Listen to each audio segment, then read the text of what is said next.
Om Shanti 25 October 2025 प्रातः मुरली बाबा कहउछंती मिठे बच्चे संगम जुगरे ही तुमको आत्म अभिमानी हेबा पाई परिश्रम करिबाकू पड़ुछि। सत्य जुग किंबा कली जुगरे एही परिश्रम करिबाकू पड़े नहीं। संगम जुगरे ही तुमको आत्म अभिमानी हेबा पाई परिश्रम करिबाकू पड़ुछि। सत्य जुग किंबा कली जुगरे एही परिश्रम करिबाकू पड़े नहीं। प्रश्न श्रीकृष्णंकर नाम तांकर माता पितांक ठारू मध्य अधिक प्रसिद्ध काहींकी? श्रीकृष्णंकर नाम तांकर माता पितांक ठारू मध्य अधिक प्रसिद्ध काहींकी?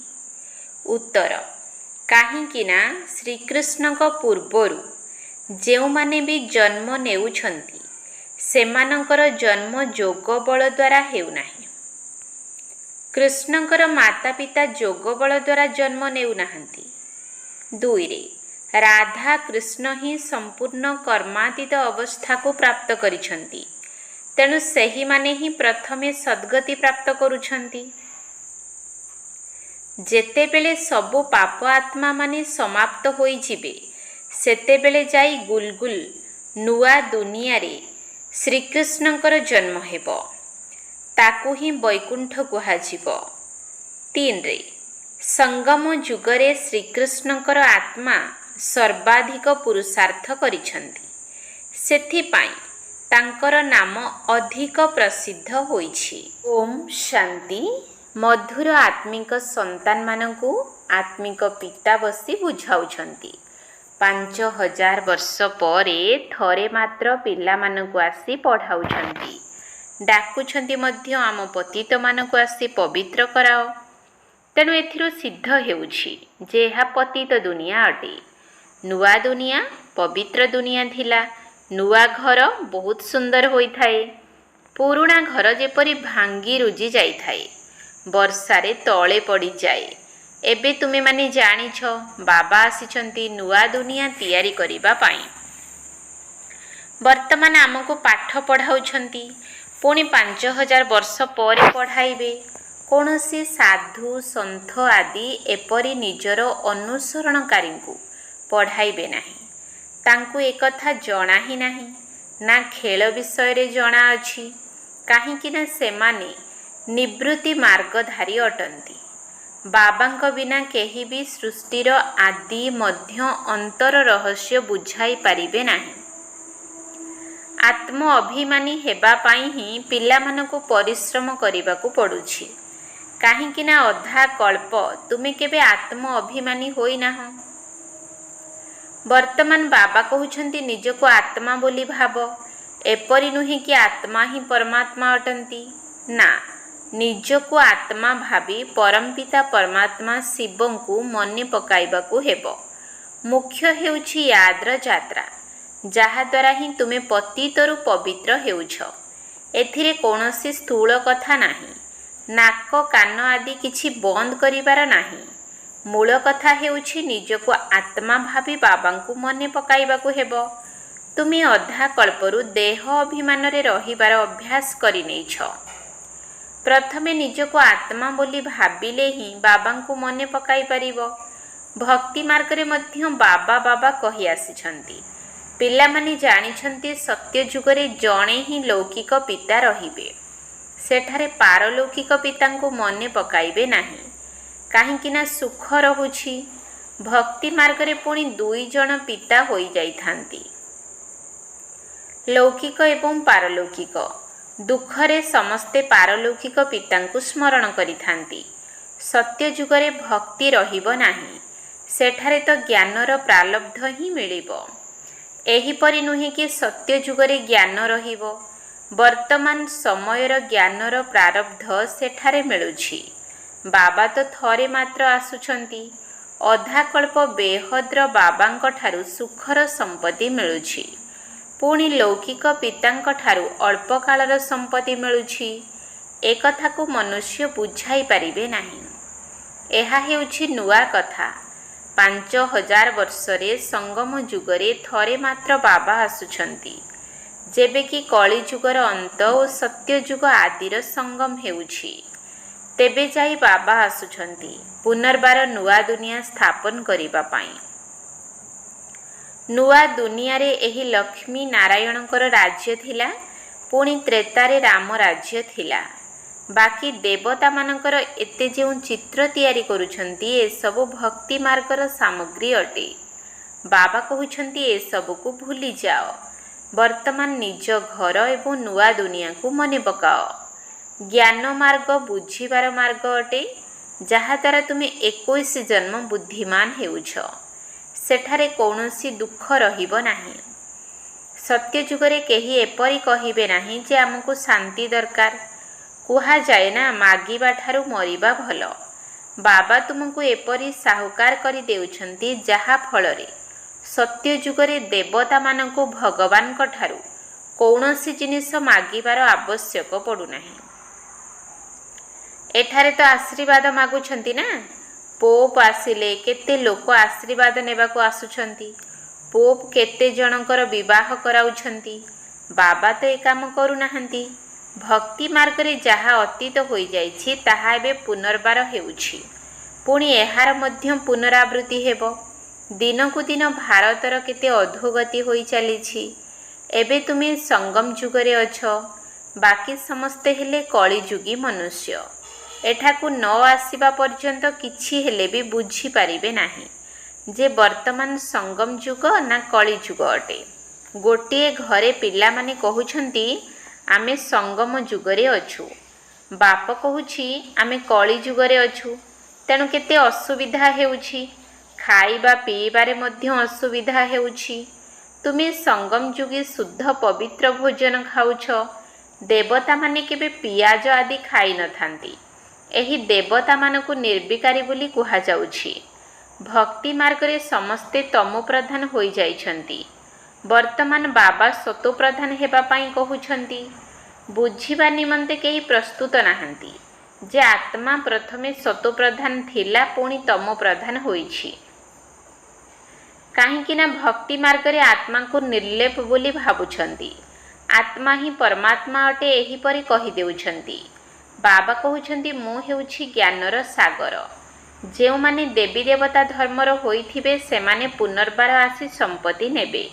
ଏବେ ଦେବୀ ଦେବତା ଧର୍ମର ସେପଲିଂ ଲାଗୁଛି। ତୁମେ ବୁଝିଯିବ ଯେ ଇଏ ଏତେ ଉଚ୍ଚପଦ ପାଇବା ଯୋଗ୍ୟ ନୁହେଁ। ଘରେ ଯାଇ ବିବାହ ଆଦି କରି ଛି ଛି ବିକାରୀ ହୋଇଯାଉଛନ୍ତି। ତେଣୁ ବୁଝାଯାଏ ସେ ଉଚ୍ଚପଦ ପାଇପାରିବେ ନାହିଁ। ବର୍ତ୍ତମାନ ରାଜତ୍ୱର ସ୍ଥାପନ ହେଉଛି। ବାବା କହୁଛନ୍ତି ମୁଁ ହିଁ ତୁମକୁ ରାଜାମାନଙ୍କର ରାଜା କରୁଥିବାରୁ ପ୍ରଜା ନିଶ୍ଚୟ ତିଆରି କରିବାକୁ ପଡ଼ିବ, ନଚେତ ରାଜ୍ୟ କିପରି ପାଇବ? ଏହା ଗୀତାର ଅକ୍ଷର ଅଟେ ନା। ଏହାକୁ ଗୀତାର ଯୁଗ ବୋଲି କୁହାଯାଉଛି। ତୁମେ ରାଜଯୋଗ ଶିଖୁଛ, ଜାଣିଛ ଯେ ଆଦି ସନାତନ ଦେବୀ ଦେବତା ଧର୍ମର ମୂଳ ଦୁଆର ସ୍ଥାପନା ହେଉଛି। ସୂର୍ଯ୍ୟବଂଶୀ ଚନ୍ଦ୍ରବଂଶୀ ଉଭୟ ରାଜତ୍ୱ ସ୍ଥାପନ ହେଉଛି। ବ୍ରାହ୍ମଣ କୂଳ ସ୍ଥାପନ ହୋଇସାରିଛି। ବ୍ରାହ୍ମଣ ହିଁ ପୁଣି ସୂର୍ଯ୍ୟବଂଶୀ ଚନ୍ଦ୍ରବଂଶୀ ହେଉଛନ୍ତି। ଯିଏ ଭଲ ଭାବରେ ପରିଶ୍ରମ କରିବେ ସିଏ ସୂର୍ଯ୍ୟବଂଶୀ ହେବେ। ଅନ୍ୟ ଧର୍ମାବଲମ୍ବୀମାନେ କେବଳ ନିଜର ଧର୍ମ ସ୍ଥାପନ କରିବାକୁ ହିଁ ଆସୁଛନ୍ତି। ଧର୍ମସ୍ଥାପକଙ୍କ ପରେ ସେହି ଧର୍ମର ଆତ୍ମାମାନେ ଆସୁଛନ୍ତି। ତେଣୁ ଧର୍ମର ବୃଦ୍ଧି ହେଉଛି। ଧରିନିଅ କେହି ଯଦି ଖ୍ରୀଷ୍ଟିଆନ ଅଟନ୍ତି, ତେବେ ତାଙ୍କର ବୀଜରୂପ ହେଲେ ଖ୍ରୀଷ୍ଟ। ତୁମର ବୀଜରୂପ କିଏ? ବାବା। କାହିଁକି ନା ବାବା ହିଁ ଆସି ବ୍ରହ୍ମାଙ୍କ ଦ୍ୱାରା ସ୍ୱର୍ଗର ସ୍ଥାପନା କରୁଛନ୍ତି। ବ୍ରହ୍ମାଙ୍କୁ ହିଁ ପ୍ରଜାପିତା ବୋଲି କୁହାଯାଉଛି, ତାଙ୍କୁ ରଚୟିତା ବୋଲି କୁହାଯିବ ନାହିଁ। ଏହାଙ୍କ ଦ୍ୱାରା ପିଲାମାନଙ୍କୁ ପୋଷ୍ୟ କରାଯାଉଛି। ବ୍ରହ୍ମାଙ୍କୁ ମଧ୍ୟ ସୃଷ୍ଟି କରୁଛନ୍ତି ନା। ବାବା ଆସି ଏହାଙ୍କ ମଧ୍ୟରେ ପ୍ରବେଶ କରି ଏହାଙ୍କୁ ରଚନା କରୁଛନ୍ତି। ଶିବ ବାବା କହୁଛନ୍ତି ତୁମେ ମୋର ସନ୍ତାନ ଅଟ।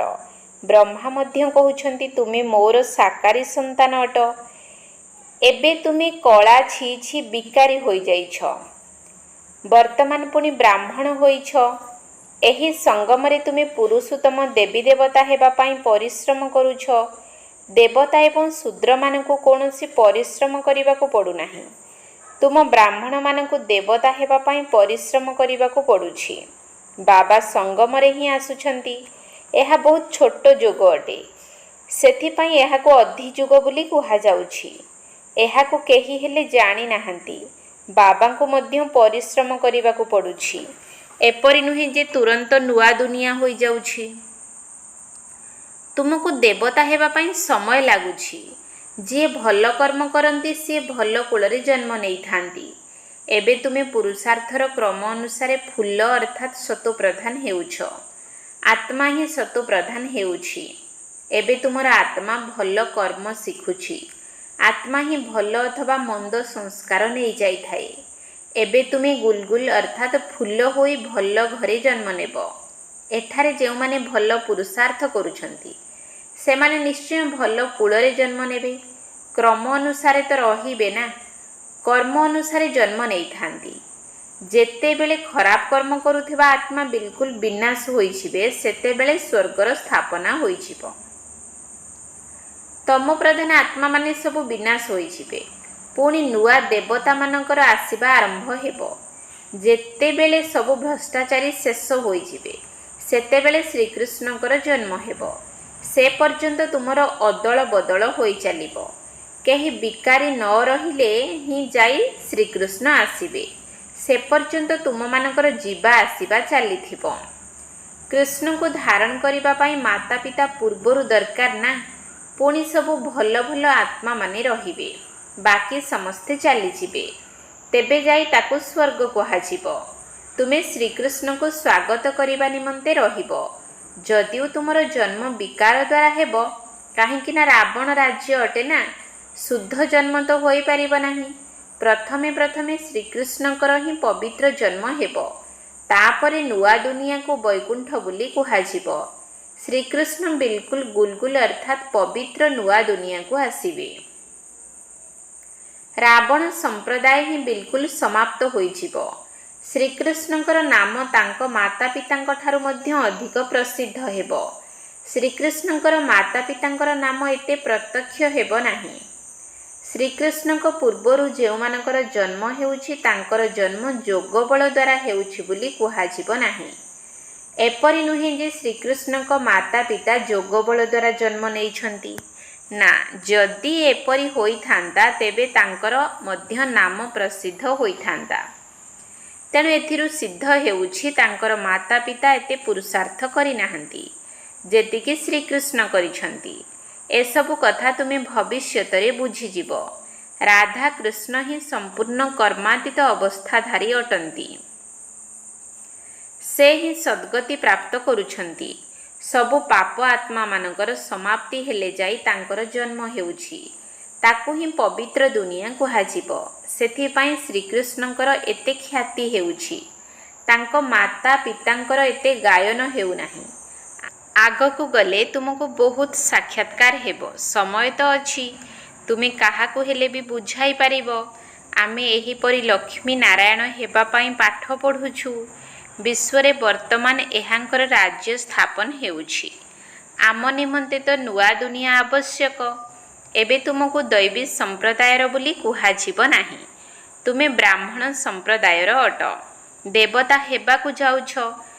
ଦୈବୀ ସମ୍ପ୍ରଦାୟ ହୋଇଗଲେ ତୁମର ଆତ୍ମା ଏବଂ ଶରୀର ଉଭୟ ପବିତ୍ର ହୋଇଯିବ। ଏବେ ତୁମେ ସଙ୍ଗମଯୁଗୀ ପୁରୁଷୋତ୍ତମ ହେବାକୁ ଯାଉଛ। ଏ ସବୁ ପରିଶ୍ରମର କଥା ଅଟେ। ୟାଦ ଦ୍ୱାରା ବିକର୍ମାଜିତ ହେବାକୁ ପଡ଼ିବ। ତୁମେ ନିଜେ କହୁଛ ଘଡ଼ିକୁ ଘଡ଼ି ସ୍ମୃତି ଭୁଲି ଯାଉଛୁ। ବାବା ପିକନିକ୍ କରିବାକୁ ଗଲେ ମଧ୍ୟ ଶିବ ବାବାଙ୍କର ଖିଆଲ ରହିଥାଏ। ଆମେ ବାବାଙ୍କ ସ୍ମୃତିରେ ନ ରହିଲେ ବାବା କ'ଣ କହିବେ? ସେଥିପାଇଁ ବାବା କହୁଛନ୍ତି ତୁମେ ବାବାଙ୍କ ସ୍ମୃତିରେ ବସି ପିକନିକ୍ କର। କର୍ମ କରୁଥିବା ସମୟରେ ପରମାତ୍ମା ପ୍ରେମିକଙ୍କୁ ମନେ ପକାଇଲେ ବିକର୍ମ ବିନାଶ ହେବ। ଏହିଥିରେ ହିଁ ମେହନତ ରହିଛି। ୟାଦ ଦ୍ୱାରା ଆତ୍ମା ପବିତ୍ର ହେବ। ଅବିନାଶୀ ଜ୍ଞାନ ଧନ ମଧ୍ୟ ଜମା ହେବ। ଏହାପରେ ପୁଣି ଯଦି ଅପବିତ୍ର ହୋଇଗଲ ତେବେ ସମସ୍ତ ଜ୍ଞାନ ଧନ ଚାଲିଯିବ। ମୁଖ୍ୟ ହେଉଛି ପବିତ୍ରତା। ବାବା ତ ଭଲ ଭଲ କଥା ହିଁ ବୁଝାଉଛନ୍ତି। ଏହି ସୃଷ୍ଟିର ଆଦି ମଧ୍ୟ ଅନ୍ତର ଜ୍ଞାନ ଆଉ କାହା ପାଖରେ ବି ନାହିଁ। ଅନ୍ୟ ଯେଉଁ ସବୁ ସତ୍ସଙ୍ଗ ଆଦି ରହିଛି ସେ ସବୁ ଭକ୍ତି ମାର୍ଗର ଅଟେ। ବାବା ବୁଝାଉଛନ୍ତି, ବାସ୍ତବରେ ପ୍ରବୃତ୍ତି ମାର୍ଗଧାରୀଙ୍କୁ ହିଁ ଭକ୍ତି କରିବାକୁ ହେବ। ତୁମ ପାଖରେ ତ ବହୁତ ଶକ୍ତି ରହିଛି। ଘରେ ବସି ତୁମକୁ ସୁଖ ମିଳିଯାଉଛି। ସର୍ବଶକ୍ତିମାନ ବାବାଙ୍କ ଠାରୁ ତୁମେ ଏତେ ଶକ୍ତି ନେଉଛ। ପୂର୍ବରୁ ସନ୍ନ୍ୟାସୀମାନେ ଜଙ୍ଗଲରେ ରହୁଥିବାରୁ ତାଙ୍କ ପାଖରେ ଶକ୍ତି ଥିଲା। ବର୍ତ୍ତମାନ ତ କେତେ ବଡ଼ ବଡ଼ କୋଠା ତିଆରି କରି ରହୁଛନ୍ତି। ବର୍ତ୍ତମାନ ସେହି ଶକ୍ତି ନାହିଁ। ଯେପରି ତୁମ ପାଖରେ ମଧ୍ୟ ପୂର୍ବରୁ ସୁଖର ଶକ୍ତି ଥିଲା, ପୁଣି ଗୁପ୍ତ ହୋଇଗଲା। ତାଙ୍କ ପାଖରେ ମଧ୍ୟ ପୂର୍ବରୁ ଶାନ୍ତିର ଶକ୍ତି ଥିଲା, ବର୍ତ୍ତମାନ ତାହା ନାହିଁ। ପୂର୍ବରୁ ତ ସତ୍ୟ କହୁଥିଲେ ଯେ ରଚୟିତା ଏବଂ ରଚନାଙ୍କୁ ଆମେ ଜାଣିନାହୁଁ। ବର୍ତ୍ତମାନ ତ ନିଜକୁ ଭଗବାନ ଶିବୋହମ୍ ବୋଲି ମଧ୍ୟ କହିଦେଉଛନ୍ତି। ବାବା ବୁଝାଉଛନ୍ତି, ବର୍ତ୍ତମାନ ସାରା ବୃକ୍ଷ ତମ ପ୍ରଧାନ ଅଟେ। ସେଥିପାଇଁ ସମସ୍ତଙ୍କର ଉଦ୍ଧାର କରିବାକୁ ମୁଁ ଆସୁଛି। ଏହି ଦୁନିଆ ହିଁ ବଦଳିଯିବ। ସବୁ ଆତ୍ମାମାନେ ଘରକୁ ଚାଲିଯିବେ। ଜଣେ ହେଲେ ବି ନାହାନ୍ତି ଯାହାକୁ ଜଣାଅଛି କି ଆମ ଆତ୍ମାରେ ଅବିନାଶୀ ଅଭିନୟ ଭରି ହୋଇ ରହିଛି, ଯାହାର ପୁଣି ଥରେ ପୁନରାବୃତ୍ତି କରିବୁ। ଏତେ ଛୋଟ ଆତ୍ମାରେ ଅବିନାଶୀ ଅଭିନୟ ଭରି ରହିଛି, ଯାହାର କେବେ ବିନାଶ ହେଉନାହିଁ। ଏଥି ନିମନ୍ତେ ବୁଦ୍ଧି ବହୁତ ପବିତ୍ର ହେବା ଦରକାର। ଏହା ସେତେବେଳେ ହେବ ଯେବେ ତୁମେ ଯୋଗଯୁକ୍ତ ସ୍ଥିତିରେ ମଗ୍ନ ହୋଇ ରହିବ। ପରିଶ୍ରମ ବିନା ତ ପଦ ମିଳିବ ନାହିଁ। ସେଥିପାଇଁ ଗାୟନ ରହିଛି, ଚଢ଼ିଲେ ଚାଖିବ ବୈକୁଣ୍ଠ ରସ। କେଉଁଠି ଉଚ୍ଚରୁ ଉଚ୍ଚ ରାଜାମାନଙ୍କର ରାଜା ଦ୍ୱିମୁକୁଟଧାରୀ, କେଉଁଠି ପ୍ରଜା। ଆମକୁ ଏକ ବାବା ହିଁ ପଢ଼ାଉଛନ୍ତି। ସେଥିପାଇଁ ଭଲ ବୁଦ୍ଧି ଆବଶ୍ୟକ। ବାବା ବାରମ୍ବାର ବୁଝାଉଛନ୍ତି, ମୁଖ୍ୟ ହେଉଛି ୟାଦ୍ର ଯାତ୍ରା। ମୁଁ ତୁମକୁ ପାଠ ପଢ଼ାଇ ବିଶ୍ୱର ମାଲିକ କରାଉଛି। ତେଣୁ ଶିକ୍ଷକ ଗୁରୁ ବି ହେବ ନା। ବାବା ତ ହେଉଛନ୍ତି ଶିକ୍ଷକମାନଙ୍କର ଶିକ୍ଷକ, ପିତାମାନଙ୍କର ପିତା। ଏକଥା ତ ତୁମେମାନେ ଜାଣିଛ ଯେ ଆମର ବାବା ବହୁତ ସ୍ନେହୀ ଅଟନ୍ତି। ଏପରି ବାବାଙ୍କୁ ତ ବହୁତ ମନେ ପକାଇବା ଉଚିତ। ସମ୍ପୂର୍ଣ୍ଣ ପାଠ ମଧ୍ୟ ପଢ଼ିବାକୁ ପଡ଼ିବ। ବାବାଙ୍କୁ ସ୍ମରଣ ନ କଲେ ପାପ ନଷ୍ଟ ହେବ ନାହିଁ। ବାବା ସମସ୍ତ ଆତ୍ମାମାନଙ୍କୁ ସାଥିରେ ନେଇଯିବେ। ବାକି ଶରୀର ସବୁ ବିନାଶ ହୋଇଯିବ। ଆତ୍ମାମାନେ ନିଜ ନିଜ ଧର୍ମର ବିଭାଗରେ ଯାଇ ନିବାସ କରିବେ। ଆଚ୍ଛା, ମିଠା ମିଠା ଶିକିଲ ଦିଏ ସନ୍ତାନମାନଙ୍କ ପ୍ରତି। ମାତା ପିତା ବାପ ଦାଦାଙ୍କର ମଧୁର ସ୍ନେହ ସମ୍ପନ୍ନ ଶୁଭେଚ୍ଛା ଏବଂ ସୁପ୍ରଭାତ। ଆତ୍ମିକ ପିତାଙ୍କର ଆତ୍ମିକ ସନ୍ତାନମାନଙ୍କୁ ନମସ୍ତେ। ଆତ୍ମିକ ସନ୍ତାନମାନଙ୍କର ଆତ୍ମିକ ବାପ ଦାଦାଙ୍କୁ ନମସ୍ତେ ନମସ୍ତେ ନମସ୍ତେ। ସୁପ୍ରଭାତ। ଧାରଣା ପାଇଁ ମୁଖ୍ୟ ସାର। 1 ନମ୍ବର ପଏଣ୍ଟ, ବୁଦ୍ଧିକୁ ପବିତ୍ର କରିବା ପାଇଁ ଯୋଗର ଯାତ୍ରାରେ ମସ୍ତ ହୋଇ ରହିବାକୁ ହେବ। କର୍ମଧନ୍ଦା କରୁଥିଲେ ମଧ୍ୟ ଏକମାତ୍ର ପ୍ରେମିକ ପରମାତ୍ମାଙ୍କର ସ୍ମୃତି ରହୁ, ତେବେ ଯାଇ ବିକର୍ମାଜିତ ହୋଇପାରିବ। ବୁଦ୍ଧିକୁ ପବିତ୍ର କରିବା ପାଇଁ ଯୋଗର ଯାତ୍ରାରେ ମସ୍ତ ହୋଇ ରହିବାକୁ ହେବ। କର୍ମଧନ୍ଦା କରୁଥିଲେ ମଧ୍ୟ ଏକମାତ୍ର ପ୍ରେମିକ ପରମାତ୍ମାଙ୍କର ସ୍ମୃତି ରହୁ, ତେବେ ଯାଇ ବିକର୍ମାଜିତ ହୋଇପାରିବ। 2 ନମ୍ବର ପଏଣ୍ଟ, ଏହି ଛୋଟିଆ ଯୁଗରେ ମନୁଷ୍ୟରୁ ଦେବତା ହେବା ପାଇଁ ମେହନତ କରିବାକୁ ହେବ। ଭଲ କର୍ମ ଅନୁସାରେ ଭଲ ସଂସ୍କାରକୁ ଧାରଣ କରି ଭଲ କୂଳରେ ଜନ୍ମ ନେବାକୁ ହେବ। ଏହି ଛୋଟିଆ ଯୁଗରେ ମନୁଷ୍ୟରୁ ଦେବତା ହେବା ପାଇଁ ମେହନତ କରିବାକୁ ହେବ। ଭଲ କର୍ମ ଅନୁସାରେ ଭଲ ସଂସ୍କାରକୁ ଧାରଣ କରି ଭଲ କୂଳରେ ଜନ୍ମ ନେବାକୁ ହେବ। ବରଦାନ, ନିଜର ଆତ୍ମିକ ପ୍ରକାଶ ଦ୍ୱାରା ବାୟୁମଣ୍ଡଳକୁ ପରିବର୍ତ୍ତନ କରିବାର ସେବା କରୁଥିବା ସହଜ ସଫଳତା ମୂରତ ଭବ। ନିଜର ଆତ୍ମିକ ପ୍ରକାଶ ଦ୍ୱାରା ବାୟୁମଣ୍ଡଳକୁ ପରିବର୍ତ୍ତନ କରିବାର ସେବା କରୁଥିବା ସହଜ ସଫଳତା ମୂରତ ଭବ। ଯେପରି ସାକାର ଦୁନିଆରେ ଯେଉଁ ରଙ୍ଗର ଆଲୋକ ଜଳାଉଛ, ସେହିଭଳି ବାତାବରଣ ସୃଷ୍ଟି ହୋଇଯାଉଛି। ଯଦି ସବୁଜ ରଙ୍ଗର ଆଲୋକ ଜଳୁଥିବ, ତେବେ ଚାରିଆଡ଼େ ସେହିଭଳି ଆଲୋକ ବିଚ୍ଛୁରିତ ହୋଇଯିବ। ଯଦି ଲାଲ ରଙ୍ଗର ଆଲୋକ ଜଳାଉଛ, ତେବେ ଯୋଗର ବାତାବରଣ ସୃଷ୍ଟି ହୋଇଯାଉଛି।